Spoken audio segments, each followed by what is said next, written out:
সমস্যা নাই, আমি যুদ্ধে নামছি। আমি ওই যে আমি বলি আপনাকে সাবদিন চৌধুরী ভাষায় বলতে হয়, আমাদের শহীদ নেতা সহিদ ভাষায় বলতে হয় যে আমি মাছ ধরতে নামছি, লুঙ্গি ভিজে ধরলে আমার মাছ ধরা হবে না। ইনশাল্লাহ আমার জয় হবে হবে। নেতা কর্মীরা সবাই আমার সাথে আছে। কি কারণ মনে হচ্ছে ভাই? এটা সম্পূর্ণ অনৈতিকভাবে অপমাননা, যখন মাঠে আমার সাথে টিকতেছে না, আমার বিরুদ্ধে মিডিয়াটা শুরু করছে। আপনি কি ঘটনার সাথে জড়িত কিনা? না, কষ্টই উঠে না, কষ্টই উঠে না। অন্যের সাথে আমি সম্পৃক্ত না, কোনো অন্যায় কাজের সাথে আমি জড়িত না। আমি ন্যায়ের পক্ষে কাজ করছি, জনগণের সাথে কাজ করে যাচ্ছি।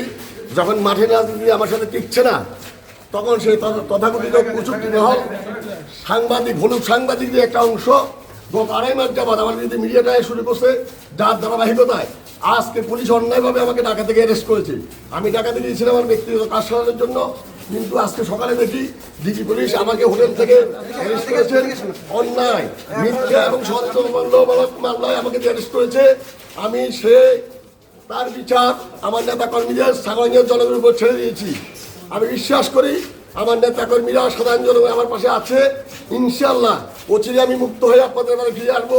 আপনারা ধৈর্য হারাবেন না, কোনো অনৈতিক কাজে আপনাদেরকে সম্পৃক্ত করবেন না।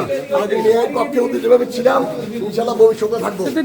সরকার দল ক্ষমতা থাকা অবস্থা আপনাকে গ্রেপ্তার করলে আপনার সরকার কেমন কি বলবেন? সরকার আইনের শাসনের প্রতি বিশ্বাসী, যেহেতু আমার বিরুদ্ধে অভিযোগ করেছে, সরকার ভালো মনে করছে।